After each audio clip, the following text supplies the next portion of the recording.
It's time for The Pet Show with America's favorite pet expert, Warren Eckstein. Warren is the author of How to Get Your Cat to Do What You Want and How to Get Your Dog to Do What You Want. He's here to answer all your pet and animal questions. And now, Warren Eckstein. Hey, good morning, everyone, and welcome once again to The Pet Show. Is your Bernese Mountain Dog a little burnt out? Are your feral felines acting a bit freaky? Does your Beagle have you begging for treats? Well, if you love animals, care about wildlife and the environment, and want to truly understand your dog or cat's behavior as well as they get yours, if you're confused about your dogs or cats or just want to improve their lifestyle, you know what to do. Stay tuned because once again, right here, right now, it is time for The Pet Show. America's first and only real pet psychology, pet training, pet behavior, and of course, pet lifestyle show. So hop up on my couch. Bring those furry little buddies with you, folks. It is that time once again to let the animal analyzing begin. Hello, everybody. I'm Warren Eckstein. This is The Pet Show, the place where we absolutely, positively, never a doubt about it, love, adore, and as I stress every single week, respect. I mean, really respect pets and animals as much as you do. By the way, if you want to join me on the Ever-Growing Pet Show family, if you have a question or a comment about your dog or cat's behavior, just want to share a great story about a dog or cat you rescued or helped out, maybe you want to talk about a dog or cat you lived with in the past that brought you great joy and made you a better person, or maybe your dog is just humping, jumping, digging, scratching, or your cat is not listening or doesn't use the litter box, that's what this show is all about, helping you cope with your dog or cat's behavior, but a lot more likely helping your dog or cat's cope with yours, because let's face it, folks, it is not easy living with people. I do it every day, and it is not easy. By the way, if you're new to The Pet Show, welcome. If you're a regular listener to The Pet Show, welcome as well. Just a reminder that everyone that calls into the show and actually gets to speak to me live on the air, whether it be a question, a comment, a story, whatever, everyone that calls into the show and gets to talk to me live on the air today will in fact be getting an absolutely fabulous, amazing gift. Great for the holidays, but it's not for you. It's for that beautiful dog or cat. So if you give me a call now, perhaps, I don't know if you'll get the gift by by Christmas, but your dog or cat will know it's on its way. So everyone that calls and gets to talk to me live will get a great gift for their pet. Just a reminder that we're not giving away biscuits here. People say, Warren, what about the product? Well, the stuff I give away, some of it worth as much as $30, $40, or even $50. So if you have a question about your dog or cat's behavior, as I said, just want to share a great story about them. Maybe you want to tell a holiday story about a dog or a cat. You know how many dogs I've worked with over the years that were adopted around the holidays that are called Holly? Awful lot of them. So if you have a question or comment, great time to give me a call. Again, plenty of time for your calls. Lots of great stuff to give away. The phone number here at The Pet Show, 866-870 KRLA. That's 866-870 KRLA. But if you're more of a numbers person, 866-870 5752, 866-870-5752. That is the way to get through. Plenty of time for your calls, as I said.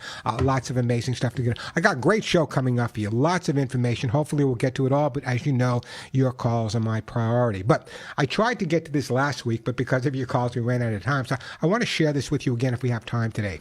You know, why is it that cat guardians have to be more observant about their cat's behavior than dog guardians? Why? Why do cat people have to be more observant than dog people? Why do cats mask their pain? And why are cats considered silent sufferers? If you have a comment or question, if you live with a cat that was a silent sufferer, I'd love to hear from you guys as well. Also coming up, you ready for this? It's good news. A new study suggests that people, that's you and me, people that live with dogs and cats stay mentally sharper than those that do not live with dogs or cats. Well, I guess it works for most people. I don't know if it's working for me, but a brand new study, and we'll talk about it later, says that if you live with a dog or cat, you're going to be mentally sharper throughout your senior years as well. Also coming up, if you live with a cat, you know what I'm talking about. They're constantly following you. So why? Why do cats follow their guardians around all the time? Maybe you feel flattered, maybe you shouldn't feel flattered, or maybe you should. We'll talk about why cats follow their guardians around as well. Also coming up, if you think dogs don't shed tears, shame on you. Yes, they do shed tears, and I'll explain that coming up as well. As always, folks, plenty of time to answer all of your questions and comments. Great stuff to give away. So if your pet is jumping, chewing, scratching, maybe that rescued cat or that feral kitten is confused about the litter box, maybe that beautiful senior dog you just adopted, and bless you for doing that, isn't totally housebroken, maybe he doesn't get along with other dogs and some people, or your dog just literally believes if he sees it, he must hump it, give me a call. Again, that's what the show's all about, helping you cope with your pets and helping your pets cope with you. And by the way, here's the question of the day, and don't lock me up, okay? I mean this seriously. Am I insane? I have seen animals cry, and people said, Warren, maybe you should go away for a while. So that's my question to you. Do pets cry? Also, on top of that, how do you know when your dog or cat is sad? Can you tell when your pets are sad? Give me a call, 866-870-KRLA, 866-870-5752. Plenty of time for your calls. Lots of great stuff to give away. Now, also coming up on today's show, I very, very rarely do this, but you all know that I have my own foundation, the Hugs and Kisses Animal Fund.org. That is the website. We help out more small mom and pop rescue organizations across the country than any other organization. As of now, I've donated literally to every single state in America, and some multiple times. So later on today's show, and I never do this, but I really need your help right now, I'm going to talk to you. I'm going to ask you for your help. I'll give you information where you can help donate to the Hugs and Kisses Animal Fund. By the way, just so you know, the Hugs and Kisses Animal Fund, I started in I guess it was around 1991 after my first wife, Faye, passed away.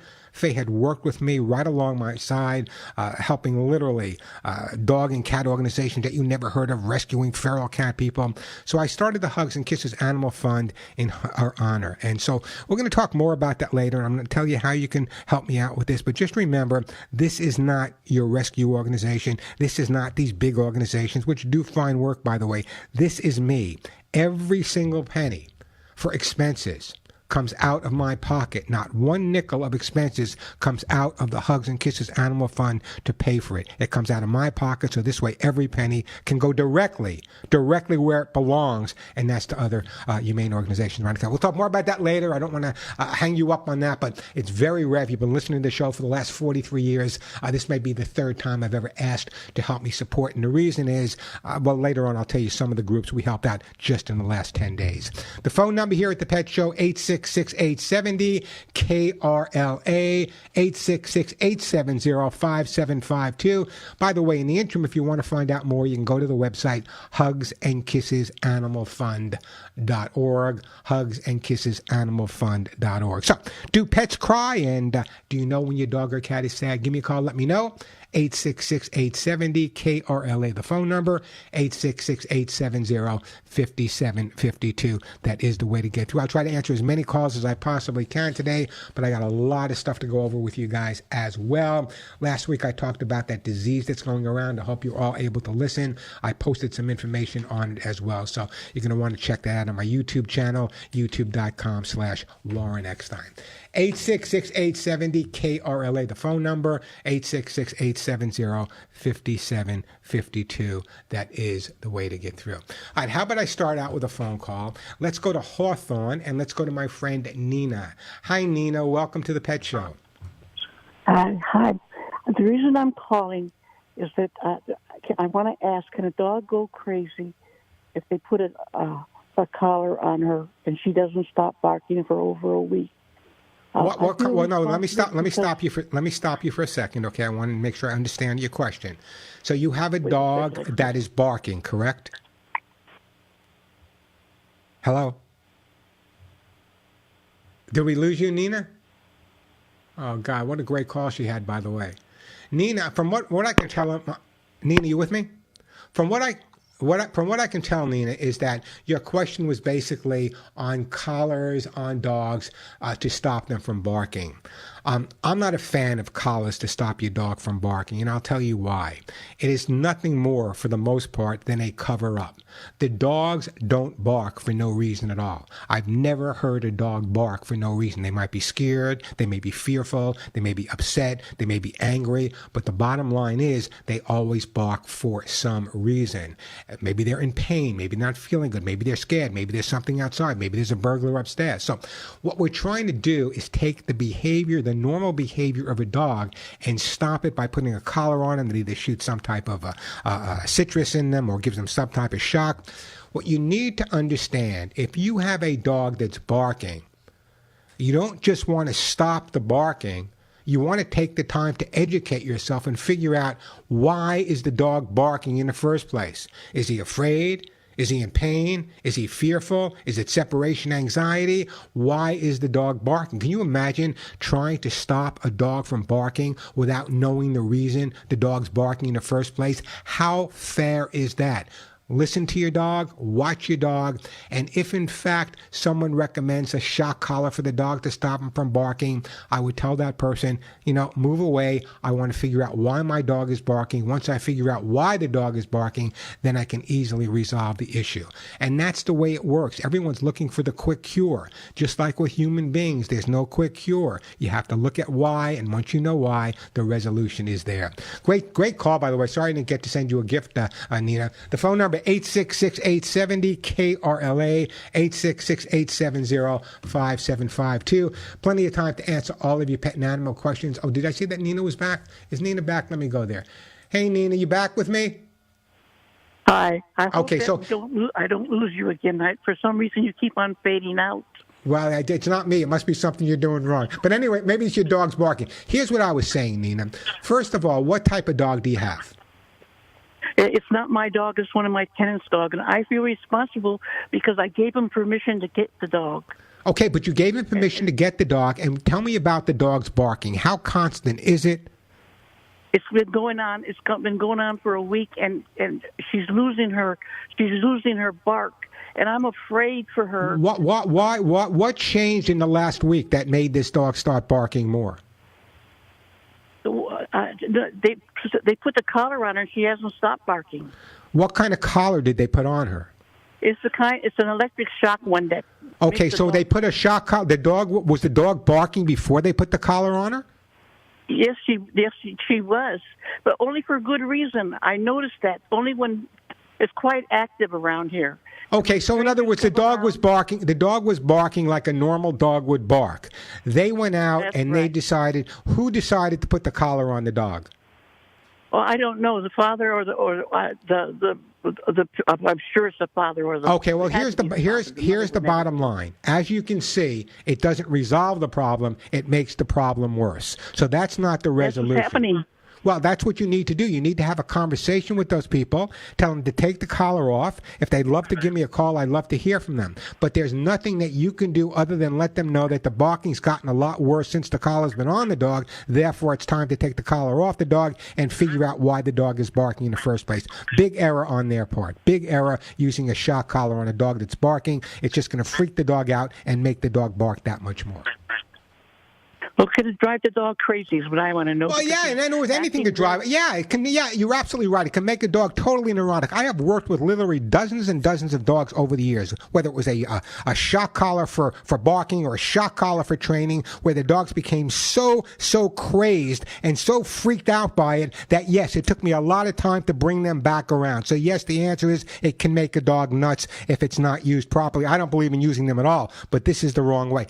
I don't know what else to tell you. I'd love to have you have those people give me a call. I don't even know what to send you. You know what? I'm going to send you a T-shirt because I got nothing else to send you. But the bottom line is, this is not a dog problem. This is a guardian problem. And my heart breaks for this poor dog, because what they're going to wind up doing is giving the dog up. The dog's going to wind up somewhere else, and I don't have to tell you the bottom line. 866-870-KRLA, the phone number, 866-870-5752. That is the way to get through. Lots of time for your calls, plenty of time to help you cope with your pets and help your pets cope with you. Let me take a quick break, then I'll get back to some phone calls. If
And we are back on the Pet Show this Christmas season, one of my favorite times of the year. If you have a question or a comment, want to share a great story, if you just want to tell me what kind of gifts you're getting for your dogs or cats, I'd love to hear from you guys as well. Just a reminder that everyone that calls into the show and gets to talk to me live will get a fabulous gift for their dog or cat, some worth as much as $50. So if you have a question or a comment or just want to tell me what you're getting your pet's, great time to call me.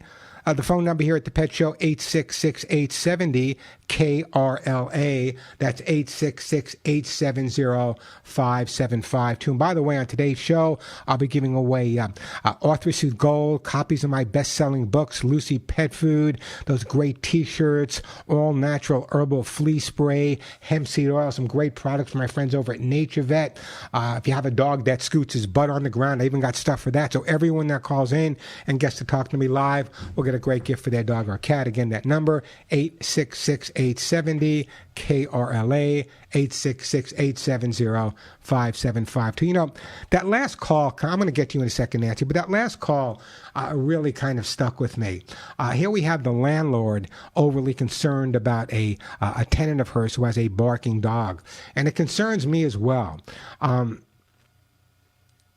Those collars can cause panic attacks in dogs. I've worked with dogs that suffer with panic attacks after electronic collars were used on them. Dog knows. Does your dog think he knows that the reason he's getting shocked is because he's barking? Maybe he's getting shocked because he swallowed. Maybe he's getting shocked because he's wagging his tail. Maybe he's getting shocked because he rolled on his back. First of all, you know how I feel about electronic collars altogether. And people say, well, look at how great the dogs respond now. You know what? Dogs have been trained in alongside a man way before even the Roman Empire. And some pretty well-trained dogs, including many of the dogs I trained, not to brag, were trained perfectly. Drug dogs, bomb dogs, without ever using any electronic device on them. So it can be done, but people, a lot of people, professionals, I'm talking about a lot of military, a lot of police now use the electronic collars, and I guess that's their option, not mine. Anyway, it fears me that those dogs are going to have panic attacks, and it kind of freaks me out a little bit that what's going to wind up with that dog is that he's going to wind up going from home to home to home, because that's not going to resolve the issue. As you heard the landlord say, it's actually exacerbating the issue, making it worse. 866-870-KRLA, the phone number, 866-870-5752. Plenty of time for your calls, lots of great stuff to give away. Does anyone out there have a cat that follows them around all the time? I'd love to hear from you guys as well. If you have a cat that's following you around, or if you have a cat that when they're not feeling good, goes off on their own. I also want to hear from some people that live with a dog or cat, and how do they know if their dog or cat is sad? Some people think I'm a little eccentric when I talk about the personality or the feelings, the emotions of dogs and cats. In fact, I'll share something that I wrote in a little bit.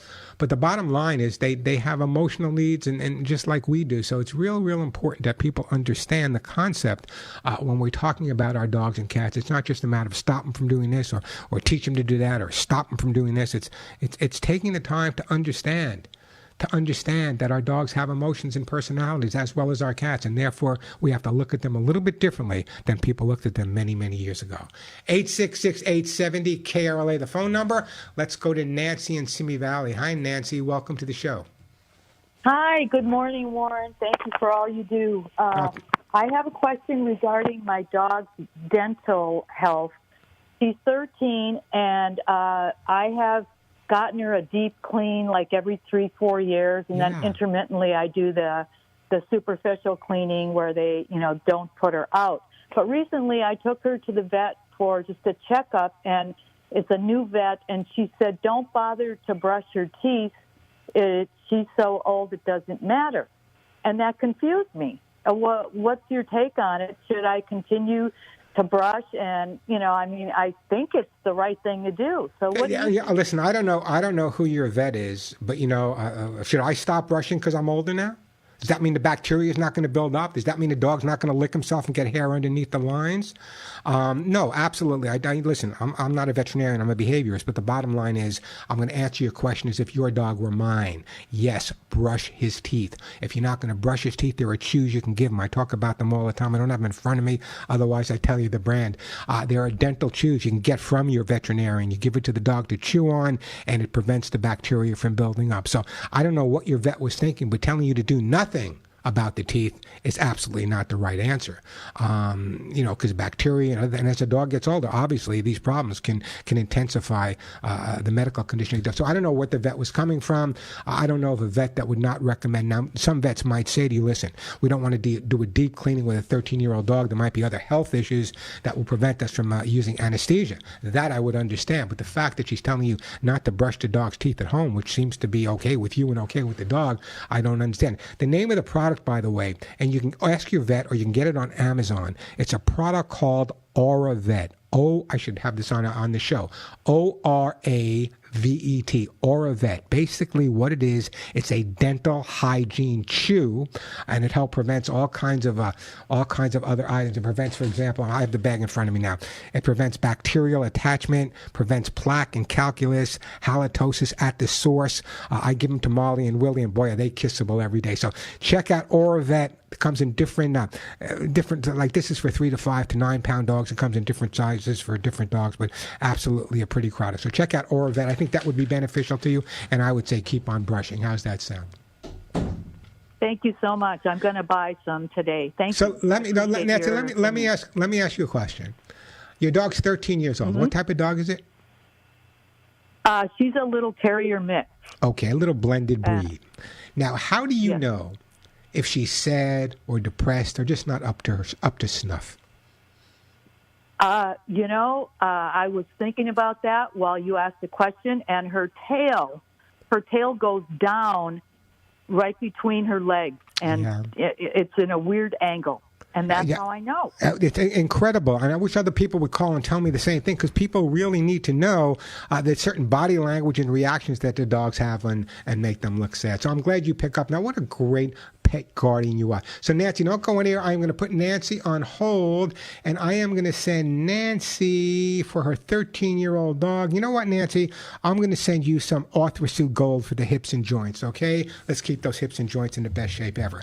Great time to give me a call. I have a couple of open lines, which is pretty rare here on the Pet Show. The phone number, 866-870-KRLA, 866-870-5752. By the way, the question of the day is, do pets cry, or how do you know, like Nancy knows her dog is sad, the tail goes down a certain way. How do you know when your dog or cat is sad? Give me a call. If I talk to you, I will send not you, but I'll send your pets a great gift. 866-870-KRLA, 866-870-5752. Let me take a quick break. Great time to call me when I go to this commercial break, then we'll get right back to your calls. Listen, you just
That's what I wished for when I was growing up, and my parents wouldn't get me a hippopotamus, but they, when I was a kid, it just brings to my mind.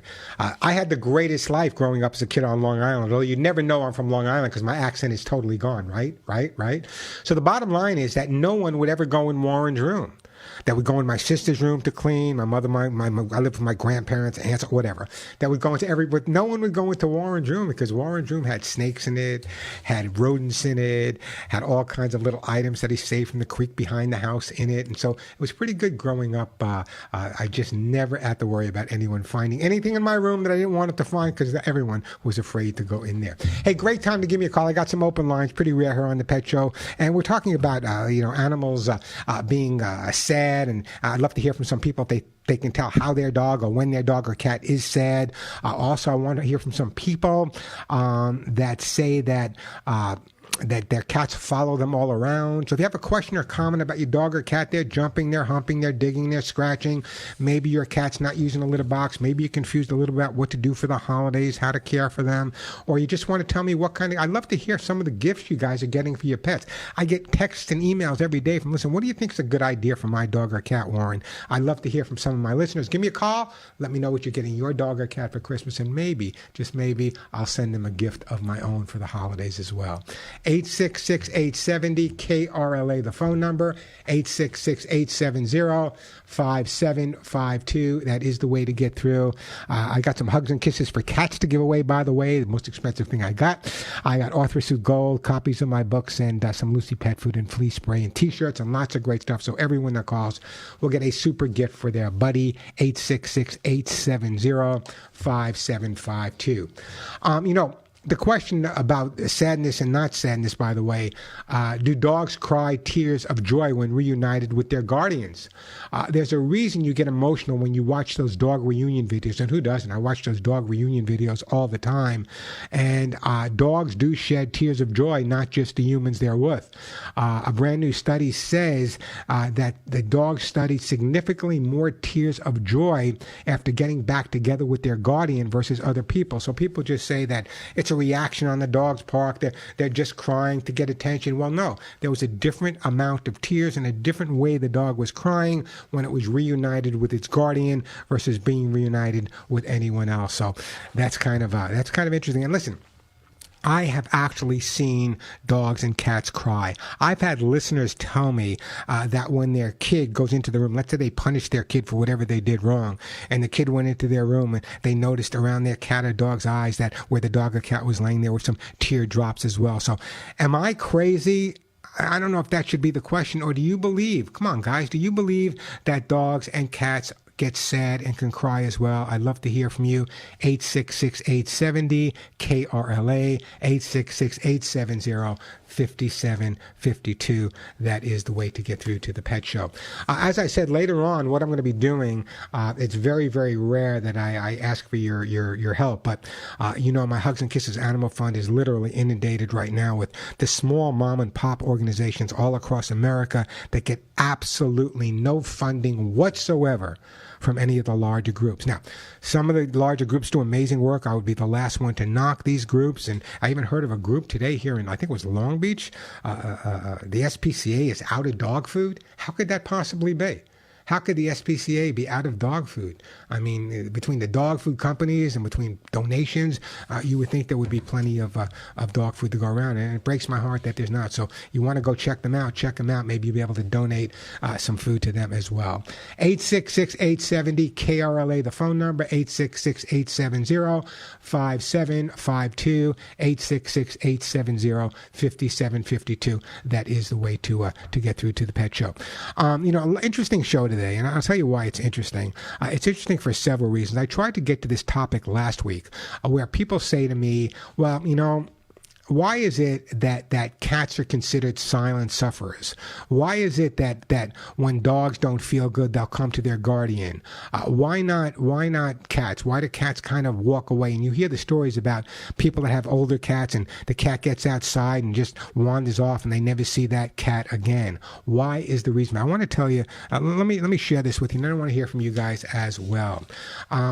So I wrote this week, why do cats mask pain and discomfort and why dogs don't? Cats that are hurt or that feel unwell tend to display only very subtle cues that something is amiss. And unless there's something obviously physically wrong with your cat, they can't hide, such as a wound or a limp. It can be very challenging for guardians to identify when something is wrong with their cat. I'm sure some people can relate to that. Now, dogs, on the other hand, well, dogs, as you know, wear their hearts on their sleeves in that respect, and will usually seek out their favorite person when they're feeling ill in order to help them feel better. The fact that cats tend to mask their pain and discomfort means that sometimes when we do identify an illness or problem, it's already become rather serious or far along. Well, why do cats infer that? It's survival, guys. In the wild, when a cat wasn't feeling good, it was very susceptible to being attacked by predators. So cats have more of a tendency to wander off, and dogs tend to be more group animals, and they've been with us for a long, long time. So when a dog's not feeling well, they're a lot more apt to approach their guardian, where when a cat's not feeling well, they're more apt to walk away. Does anyone have a situation like that with their cat or their dog, where the dog's not feeling well and they can tell right away that there's something wrong with their dog, but if the cat's not feeling well, what happens very often is the cat just runs off and they don't know it. And then what happens is the cat gets sick, and it just gets worse and worse and worse because we had no idea there was any pain. I'd love to hear from you guys as well, but that's the reason why cats are more apt to wander away or go off on their own when they're not feeling good, and dogs are more apt to go to one of the people they live with or the person they like the most to make themselves feel better. Great time to give me a call. The phone number here at the Pet Show, 866-870-KRLA, 866-870-5752. That is the way to get through. We're also going to talk a little bit about some holiday safety coming up. I know it's Hanukkah, and a lot of people lighting candles. I think a lot of people use electronic menorahs, but a lot of people lighting candles, especially this year with what's going on. Just be really, really careful. Not only watch the front part of your pets, but watch the back part. A lot of fires have been started by dogs wagging their tail at the wrong time, at the wrong place, and knocking something off the table, especially coffee tables if you have a big dog, and if you have a cat, they're on top of everything jumping up. So that could be part of it as well. Just be conscientious, know where everything is, and know where you put everything so your dogs or cats have a safe holiday with you. Phone number here, 866-870-KRLA, 866-870-5752. It's pretty rare. I have a couple of open lines. I know you guys are out Christmas shopping, but great time to give me a call. As I said, I got hugs and kisses to give away, Lucy pet food, copies of my books, flea spray, but more important, I got information to give away. So if you have a question or comment about your dog jumping, barking, digging, scratching, your cat's not using the litter box, doesn't get along with the new cat, or maybe you're thinking of adopting a dog or cat for the holidays, is that a good idea or a bad idea? Is it a good idea to give a pet as a gift for the holidays? We're going to talk about all that stuff, plus answer all of your pet and animal questions at 866-870-KRLA, 866-870-5752. And as I said, everyone that calls in and gets to talk to me will get a super gift. But right now, I want to talk to you about Lucy Pet.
Hey, we are back on the Pet Show. I will hear Alvin a little bit later. Right now, let me see if I can get a couple of calls. I will get to you, Paul, Dylan, and Joanna. But right now, let me go to my friend Dave in Whittier. Hey, Dave, you with me?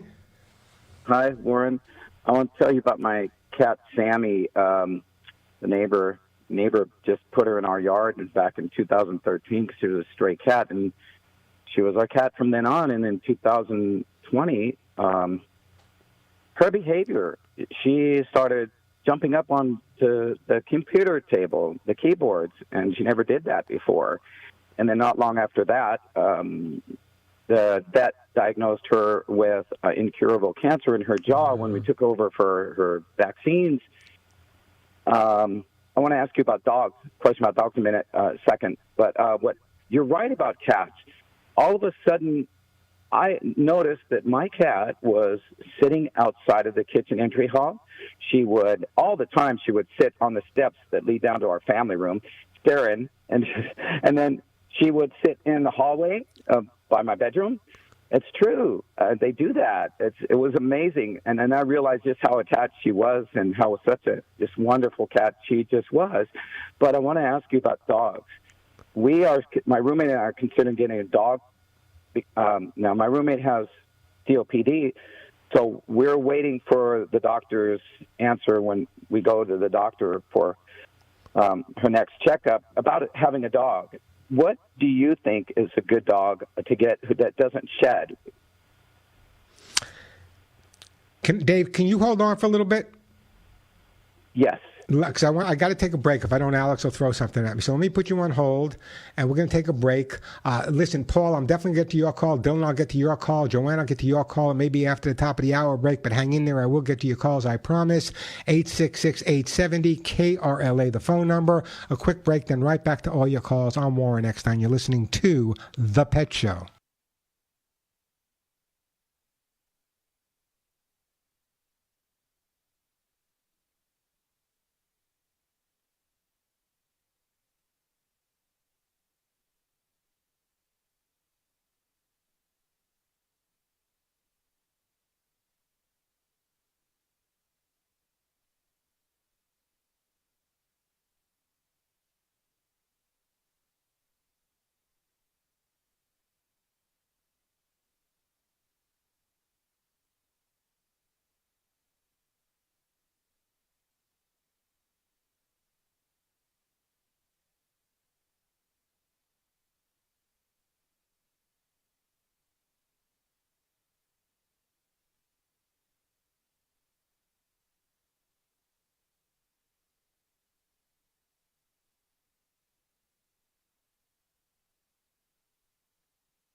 Alex knows this is my favorite song as I shake my head.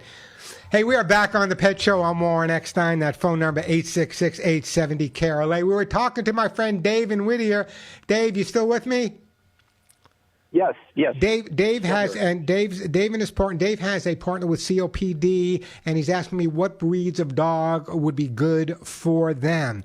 I can give you a list of about 50 different breeds that people recommend, but the bottom line is they're not all true. First of all, would you be adverse to a hairless dog?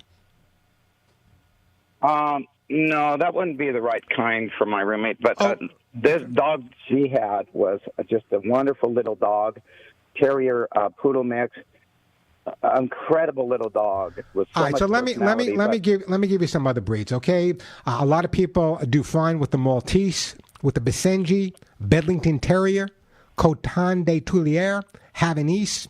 In terms of dogs, though, that are generally recommended with people with allergies and COPD, some of the dogs that don't have fur but rather have hair, breeds like the Case de Agua, the Portuguese Water Dog, the Irish Water Spaniel, the Kerry Blue Terrier, the American Water Spaniel, the Wheaton Terrier, the Irish Terrier. There are so many breeds. So I think probably for you, I would be, if it's COPD and you can run it by the doctor, I would be thinking more of like Portuguese Water Dog, Irish Water Spaniel, American Water Spaniel. Any of those breeds would be perfect for you. There's hairless breeds also like the Peruvian Inca Orchid, the Charolais Quentley. But if that's what you're looking for, I think that's the way I would go. But let me recommend this to you. Can I email you? Do you have? Can I get your email? Can you email a list to me? You can go right to Google and get a list of dogs that don't shed. There's a whole list there. You can look it right up, okay? So just go to Google and check it out. But here's what I want you to do. I want you to have a conversation with your partner's doctor, and here's why. Very often when people have COPD or an allergy, what I advocate is if they're getting a purebred dog, and I just assume they go and adopt. There are many purebred dogs that need homes. So let's say, for example, you guys decide that you want a Portuguese water dog. What I would do is contact Portuguese Water Dog Rescue.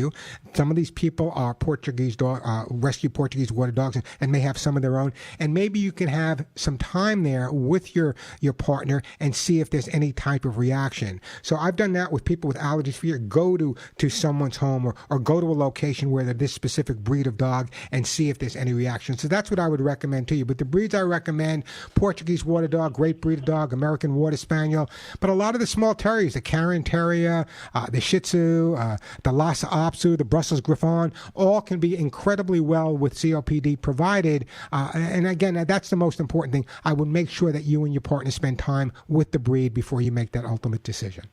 Okay, thanks, Warren. Don't go anywhere. In the meantime, I'm putting you on hold, and I'm sending you a copy of How to Get Your Dog to Do What You Want, because you are going to need it. We're going to break for the top of the hour. When we come back, Paul, Dylan, Joanne will get to you. Also, came across an interesting article this week. What would happen to dogs if people disappeared? If humans disappeared, what would happen to our dogs? Doomsday prepping for dogs. If we have time, we'll talk about that. Continue answering all of your pet and animal questions. The phone number here, 866-870-KRLA, 866-870-5752. Plenty of time for your calls. Lots of great stuff to give away. We have a whole other hour to go, so we're going to take a quick break. When we come back, if you do have a question or a comment, and again, I want to hear from some more of you guys in terms of if you know or you believe like I do that our pets can legitimately cry, or you can tell when your dog or cat is sad, give me a call, 866-870-5752. We'll be back after this. A quick break. I'm Warren Eckstein. This is The Pet Show.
And if you want to understand your dog or cat's behavior as well as they understand yours, if you want to resolve any issues you may be having with your pets, or more than likely any issues your pets may be having with you, jumping, humping, digging, scratching, not using a litter box, not housebroken, digging holes, running away, can't take your dog for a walk because he pulls you down the block, you get the idea. If you have a question about your pet's behavior, great time to give me a call. Just a reminder, if we get to talk live on the air, a great gift will be on its way to you.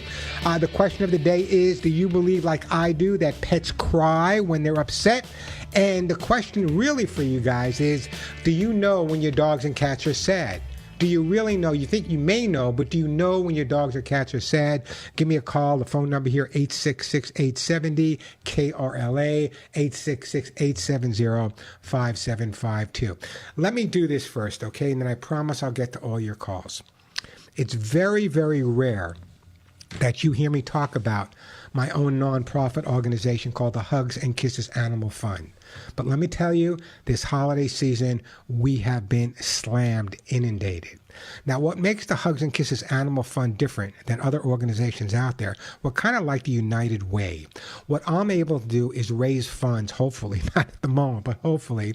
And then what I do is we send those funds, small amounts, to organizations all over the United States and Canada. These are organizations that are all 501c3, maybe 5 people in Arkansas that are rescuing a bunch of animals from a bad neighborhood.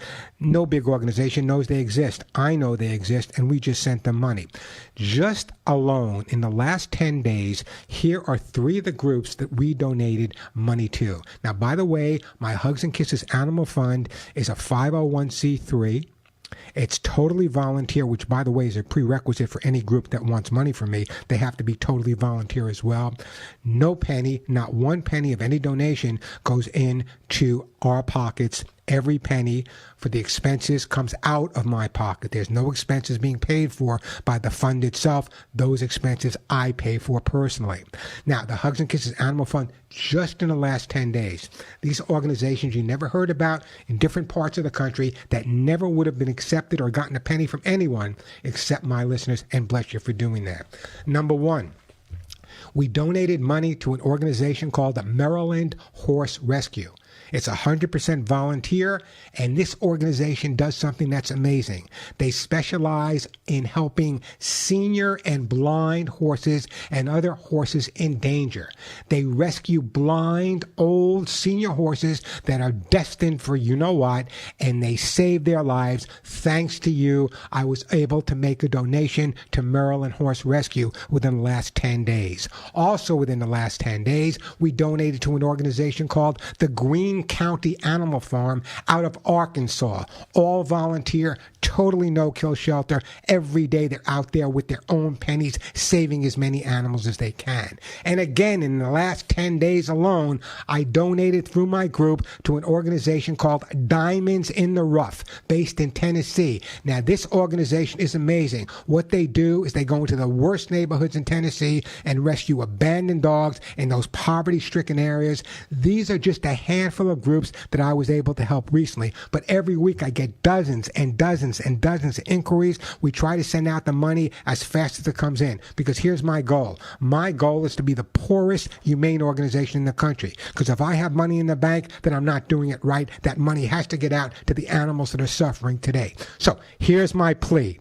If you want to help me out and continue with my Hugs and Kisses AnimalFund.org, you can make a donation on the website. This is the Hugs and Kisses website, Hugs and Kisses AnimalFund.org.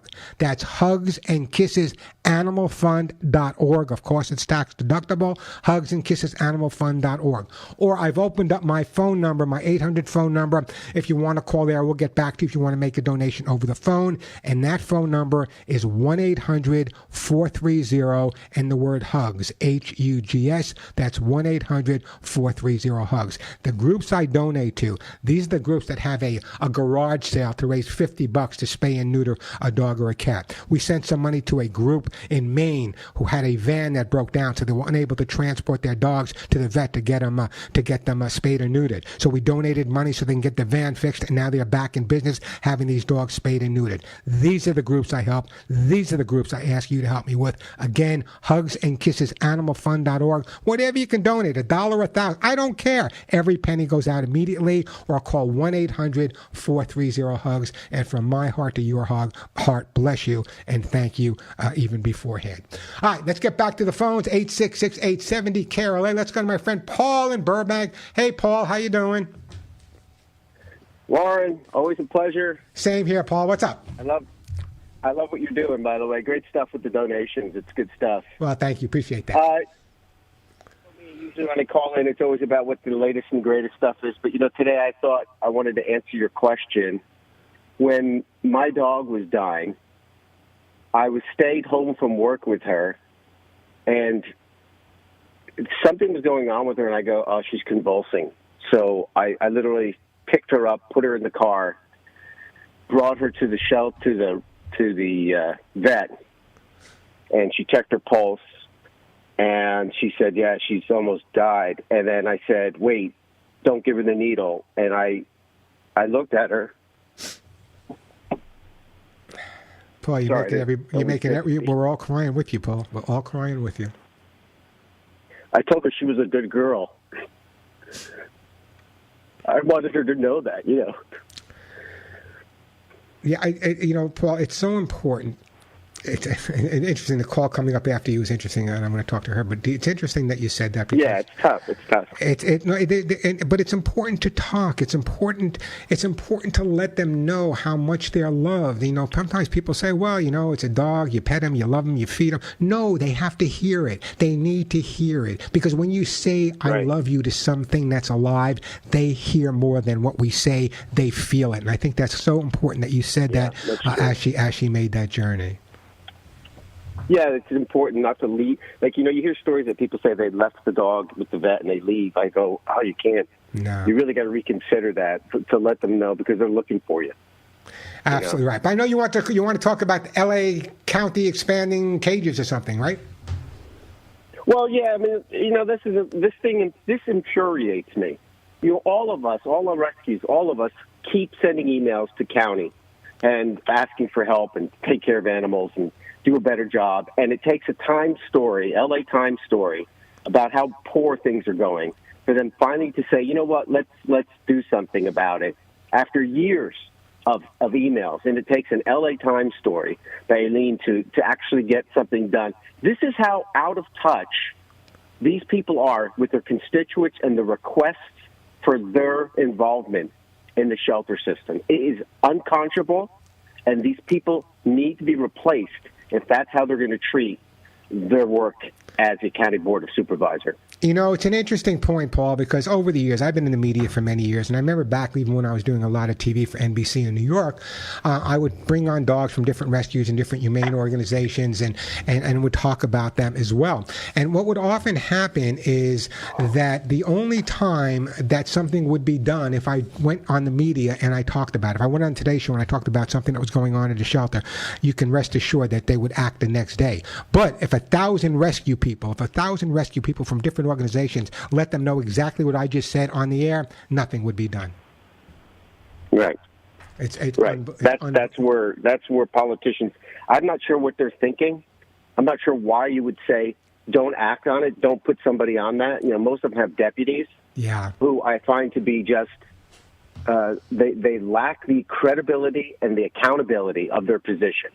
Call me if I'm wrong. Fine, but you show me somebody who was proactive. Show me somebody who's proactive. Yeah. Can you name anybody? No. Anybody listening? Can you name anybody who's actually proactive? Paul, you are so involved. We're not dealing with painting signs. No, right? You're right. Listen. You're preaching to the choir here, and you got this absolutely right. I know. Paul, what I want to do though is I know your organization does incredible work, and I think people should get to know your organization more so they understand what's going on, and maybe the more voices you have within Chula, maybe the better response. So if people wanted to get more information on your organization, where would they go? What would they do? The organization is called Chula, Citizens for Humane Los Angeles. And you can find us on Facebook. And we're going to be expanding soon. I'm going to start doing some more, maybe go 501c3, but I really want to start doing bigger work. It's either, I really want to make a difference. I finally got my paralegal certificate this month, so I can actually do better legislative or conversations legally about animal law. And I really want to make a bigger difference with Well, community. Paul, you keep me posted. We have to have coffee soon. You keep me posted on what's going on. I'm not sending you anything. I'm going to donate it to a rescue. You keep me posted and let me know. The work you do is amazing. I know sometimes it's difficult. I've been there. I've walked through those streets, but thank goodness there are people like you out there doing it every day. And bless you for what you're doing, Paul. No, it's the rescues, but thank you. Thank you. You have a great day now, Paul DeRigo. You know, very difficult what these rescues do. Very difficult. And that's why you heard me talk about my Hugs and Kisses Animal Fund. These rescues get no support. No support from the community. No support from the government. These are the small rescues. I'm not talking about the big ones. No, nothing. And the only person that really is out there helping the Maryland Horse Rescue or the Greene County in Arkansas or Diamonds in the Rough in Tennessee is my Hugs and Kisses Animal Fund. So again, I thank you guys for being so important. All right, now this next call, and then I'll take some fun calls, because this next call, I'm going to get to you, Joanna, Ed, and Sandra. But Dylan, this is an interesting call as well. Hey, Dylan, welcome to the Pet Show. I'm on the phone. Hi, Dylan. Yes, hi, how are you? I'm doing fine. Listen, I'm reading my computer, and you're bringing tears to my eyes, and you're saying, your question to me is, are there support groups for dying pets? Your cat has cancer. Tell me a little bit about your cat. Well, he's 5 years old, very affectionate, like my wife is like his mother, and always super playful.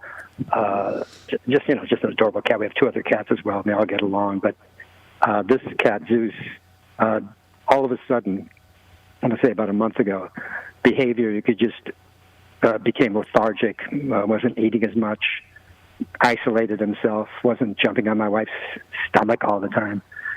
So we knew something was wrong. We took him, and we saw some breathing, rapid breathing. Sure. We took him to the vet, and after X-rays and then ultrasounds, he was diagnosed with granular lymphoma, which is a pretty, advanced stage. He had a tumor in his intestines and in his lung. It spread to his lung. That's why the buildup of fluid was causing the breathing problem. Did you get to see a veterinary oncologist? Well, I think there was one in the vet office. Okay. That performed they drained his lung, and he became much, his behavior became much better, and we started him on steroids, and he was back to like normal for a few weeks, and until recently, though, again, we saw again he was breathing heavily, and he's sort of isolating himself again. So Dylan, I guess from what I'm gathering is that you're asking me if there's group therapy for people that are losing their pets. It's an interesting question. Especially my wife is it's gonna be tough to console. Yeah, it's an interesting question. Over the years, I've worn a lot of different hats. And one of the hats I wore was doing bereavement counseling in New York City at the big animal hospital for people that lost their pets. Now, that's after the fact. I wish I knew of, and I hope one of my listeners will let me know, if there's a support group for people whose pets are in the process of crossing over the Rainbow Bridge. So I don't know one specifically, but I'm hoping that my listeners will either know of an organization or let me know of an organization, because it's a difficult time, and I think it's important that you and your wife talk about it, and I'm sure you do, and you let the cat know how much love you have for the cat, and things are going to be okay. I mean, I know this sounds eccentric to people out there. They're not animal people like you and I are, but I think that's what you can do. So let me do this. Being that I don't have a specific answer, I don't know of a specific group. If you can send me an email, Dylan, it's mail at thepetshow.com, mail at thepetshow.com. We talked on the air. This was the question you had, and hopefully one of my listeners out there will let me know of organizations that may be able to help you through this. But it's important to understand that just like with everyone has to grieve in their own way. Some people get over grief a lot faster. Me, I'm one of those people that just grieves and grieves and grieves because everything reminds me of something. I got pictures all over my office of all the hundreds of animals I've lived with. So I will check out and I will see if I can find a group for you. In the meantime, I don't know of one specifically. I know of bereavement groups for after the fact, but not during the process. So this is. I mean, he's pretty. He's close to after the fact, actually, probably another. So then, what you're really looking for then is bereavement counseling, correct? Yes, right. Okay, yes. so send me that email, and I'm asking some of my people out there, Joy, Pam, all of my regular people, if they know of a group that's doing bereavement counseling here, and I'm sure there's 100,000 groups that are doing it here. Yeah, so let me do that. And also, when getting to the your question about telling if your animal is sad. Absolutely, we could tell the behavior of our cats when they're either isolating themselves or they're not as playful. But right now, when the smart one cat is going through this issue, one of our other cats notices that how sad we are, especially my wife, and that cat who has not been that affectionate has been cuddling up to my. You know what? It's amazing, Dylan. It's amazing, Dylan. As you can see the changes. Let me do this, okay? I'm going to put you on hold. I'm going to send you just some Lucy pet food for your other cats, and I want you to send me that email, mail@thepetshow.com. And if any of my listeners out there know of a specific group that's doing bereavement counseling, or even an individual, I prefer groups so people can. I always find it better to cry together. Send me an email also at mail@thepetshow.com, or give me a call right now at 866-870-KRLA. Let me take a quick break. When we come back. Joanne, Ed, Sandra will get to you. Do have an open line, 866-870-KRLA, 866-870-5752. Listen, what you feed your dogs and cats is so important for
Thank you, Alex, for the great holiday music. We are back on the Pet Show. I'm Warren Eckstein. The phone number 866-870-KRLA. By the way, if you're not following me on YouTube, and I just talked about my Hugs and Kisses Animal Fun, go to my YouTube channel. It's simply youtube.com/Warren Eckstein. youtube.com/Warren Eckstein. I'm broadcasting live on YouTube right now.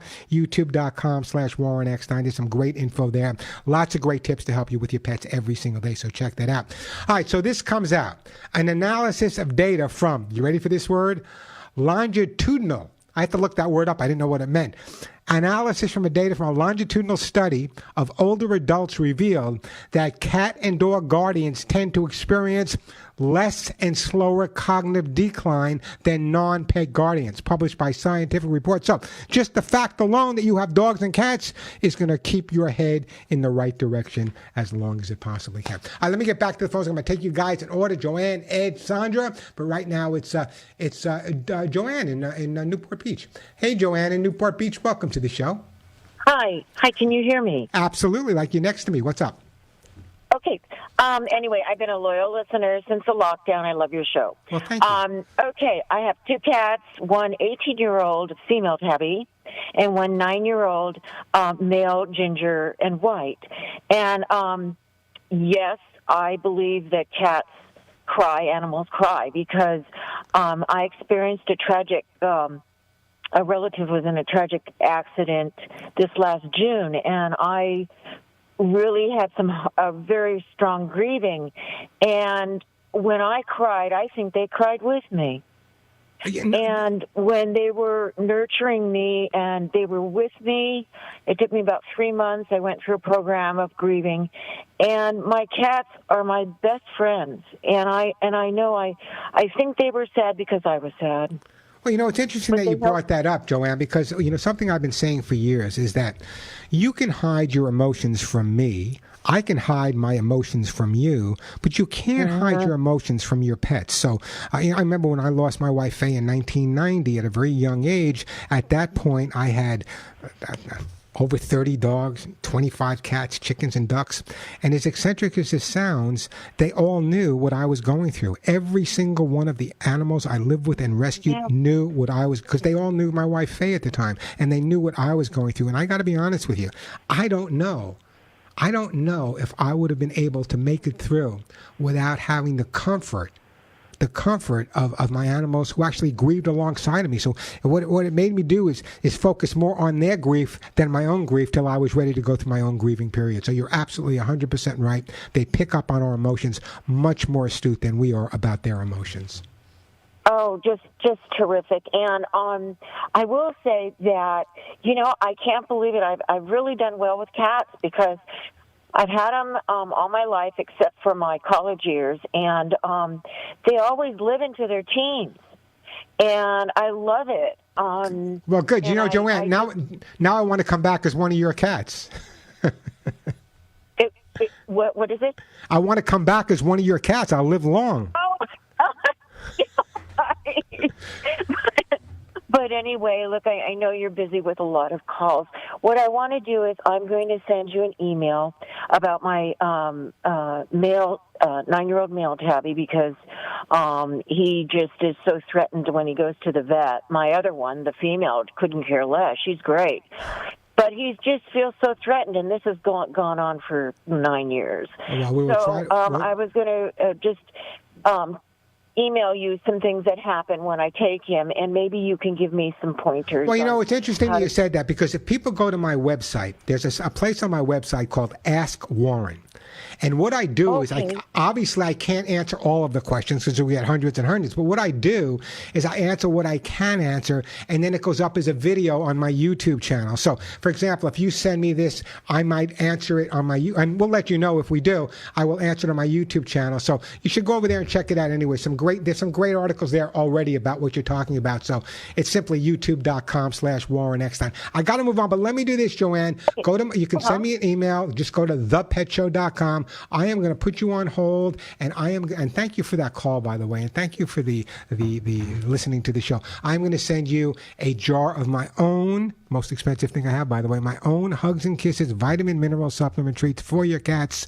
So now not only live into their 20s, maybe they'll live into their 30s and 40s. Great call, by the way, and I do appreciate it. 866-870-KRLA. Let me take a break. When we come back, let me see. Sandra, you're up. Then Caroline and Marina Del Rey. And then we got Joanne. We did shit Joanne. Then we got Ed coming up from Anaheim as well with a dog and kennel cough. 866-870-KRLA, the phone number. A quick break and then right back to your calls. So let me tell you about another organization that I want you to help out, because this organization really does work.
The radio stations absolutely love when I play my Christmas music. They really, really do.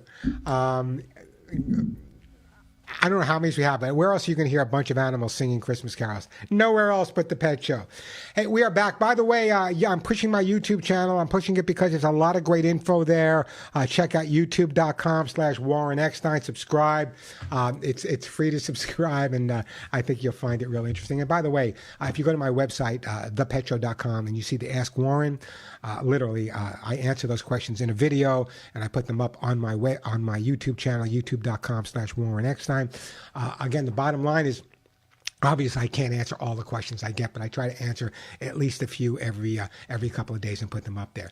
We're going to get right to you, Sandra and Caroline. The phone number, I do have an open line or two, 866-870-KRLA, 866-870-5752. Still got a couple of T-shirts to give away, some Lucy pet food, some books, and some flea spray, and those air horns as well. So great time to call me, 866-870-5752, 866-870-5752. That is the way to get through. Did you know that your dog uses their tail to balance? Listen to this. A dog's tail also helps them maintain their balance. For example, when a dog's head tilts their head, let's say your dog, if you watch your dog tilt their head, here's what goes on. When a dog tilts their head, the tail goes to the opposite side to balance the weight. Check that out with your dogs. If your dog tips its head to the right, the tail is going to go to the left. Meanwhile, dogs that like to climb on different surfaces make use of their tails to help them balance on uneven surfaces like rocks. But notice that when your dog's head goes to the right, he tilts his head to the right, the tail is going to go to the left. Tilts his head to the left, the tail's going to go to the right. This is stuff that I need to know. This is stuff that keeps me up at night. 866-870-KRLA, the phone number. Let's go to Temecula first and Sandra, then we'll go to Caroline. Hey, Sandra, welcome to the show. Thank you, Warren. I wanted to wish you a happy Hanukkah and a Merry Christmas. Thank you. And give you an update on my poodle puppy. I'm ready. What's the update? Well, the update is at 9 months old, which is this past September, she earned her American Kennel Club Canine Good Citizen title. Well, mazel tov. And my goal of keeping her in obedience classes is to prepare her to do pet therapy work when she is old enough and mentally mature enough.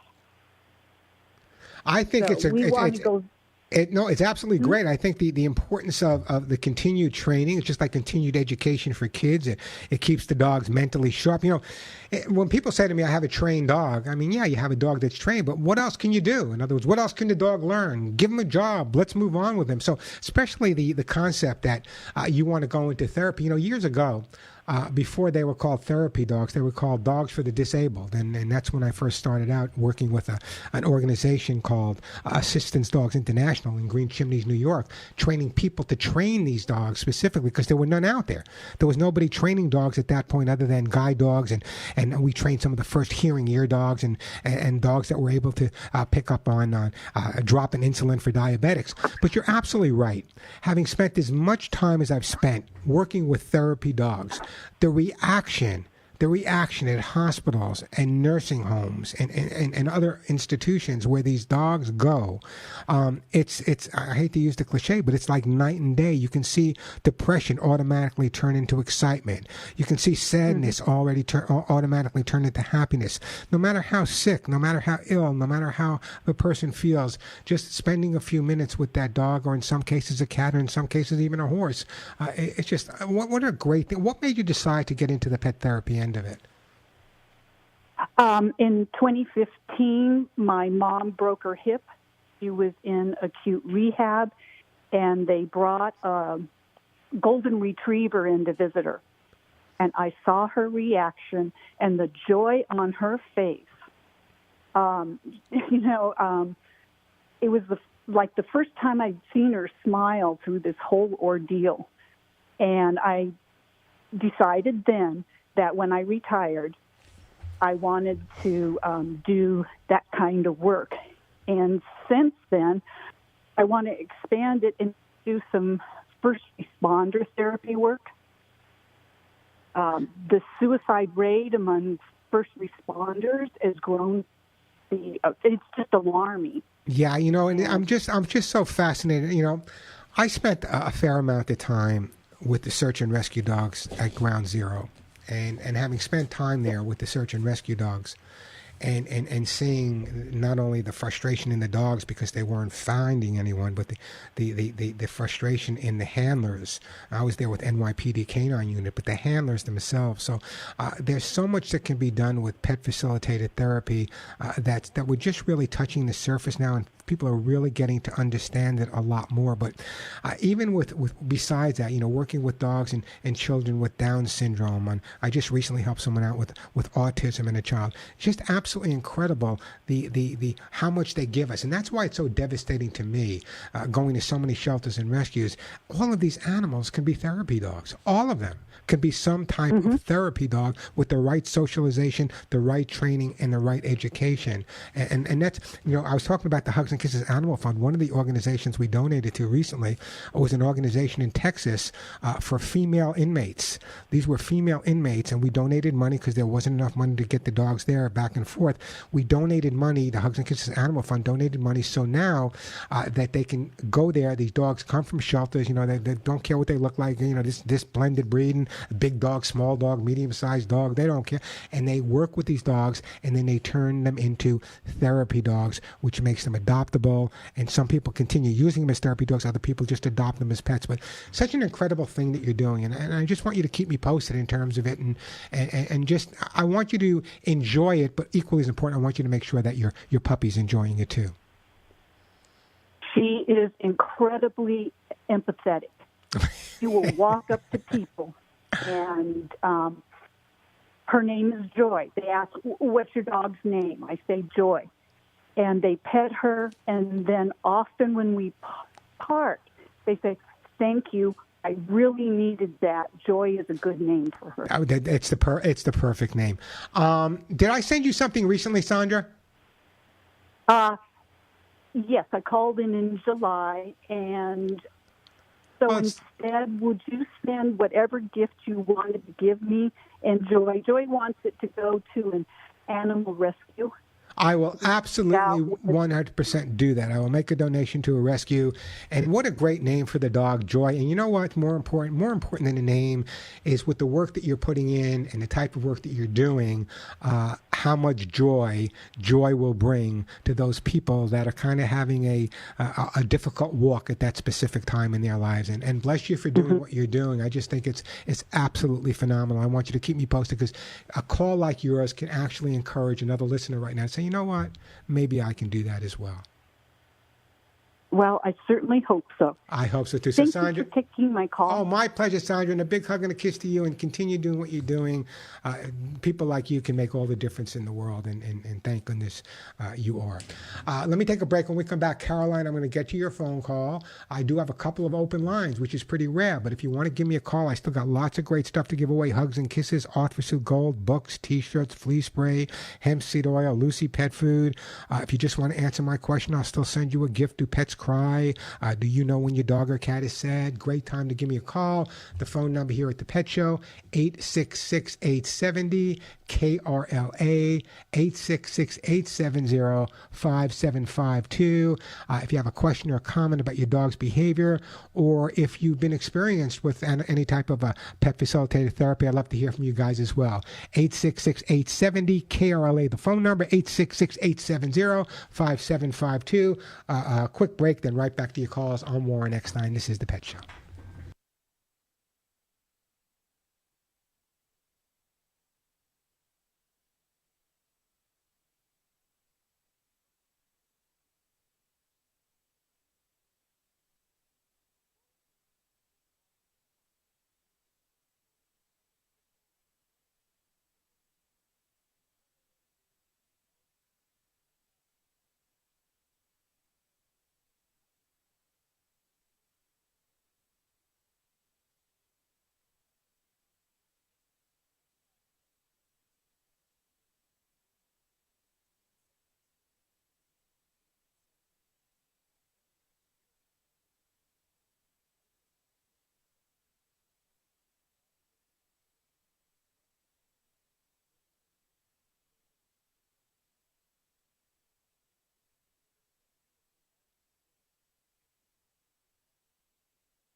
And we are back on the Pet Show. Man, I wish I had a nickel for every dog I trained named Snoopy.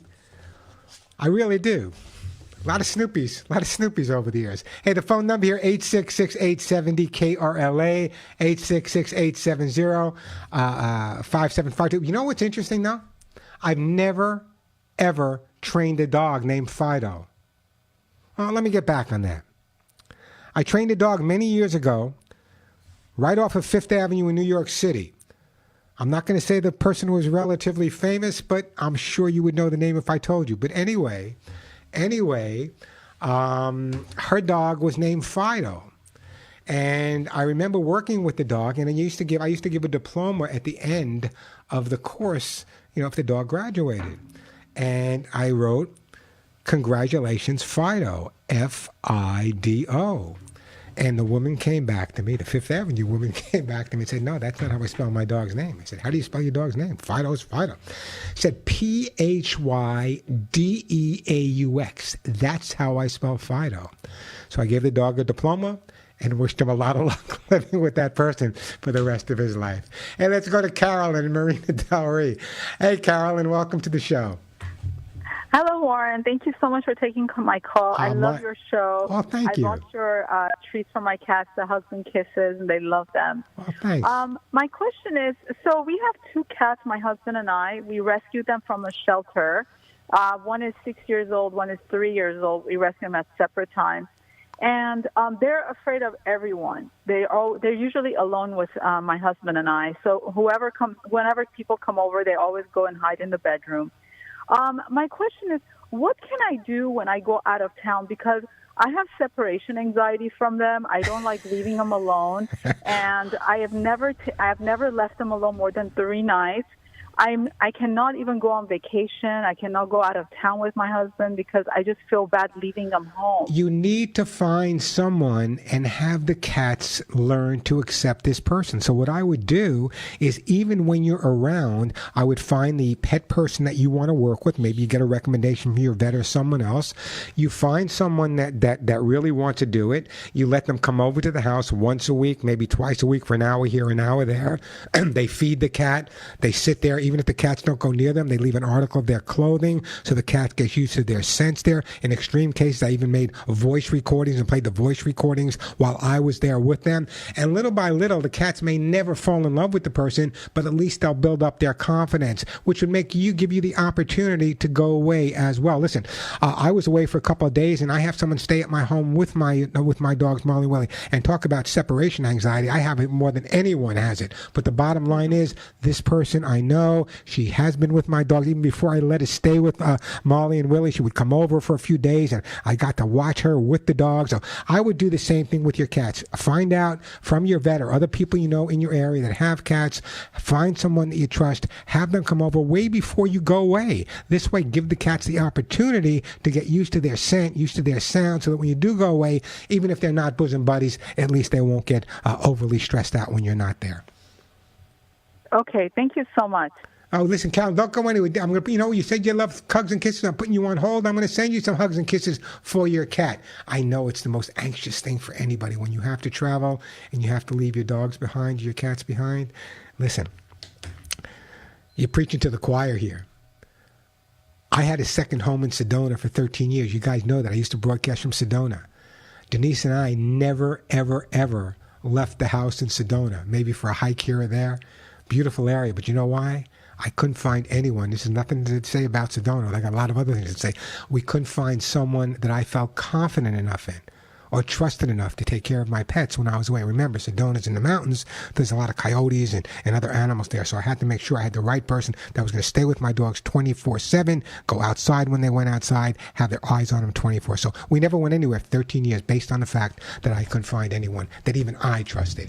All right, let me take a quick break here, then right back to your phone calls. The phone number 866-870-KRLA. I know it looks like we don't have a lot of time, but you know I'm going to give you the phone number for our national show, which starts right after this show. Same type of show. Give away the same type of gift. So if you're in a hurry, you're driving your car, don't go anywhere. I'll give you that number in just a little bit. But right now, I'm bragging. Yeah, I'm bragging. If you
You know you're smiling. So here's the deal.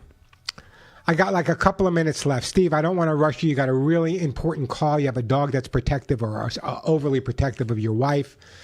Carol, great call from Jacksonville, Florida, lost her eyesight and breaks her heart that you can't have an animal. But I'd like you to do, Steve and Carol, I want you to call the number I'm going to give you. Don't start calling until 1 o'clock. It's my national Canadian show, Radio America, Armed Forces Radio.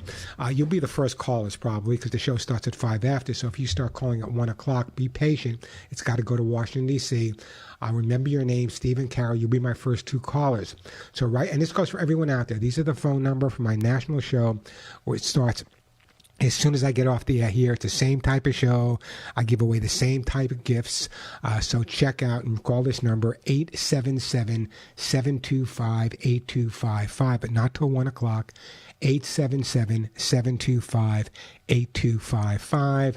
877-725-8255. Interesting show today. I talked to you about my Hugs and Kisses Animal Fund. If you'd like to make a donation, I told you what it's all about and how we help organizations that no one else will help.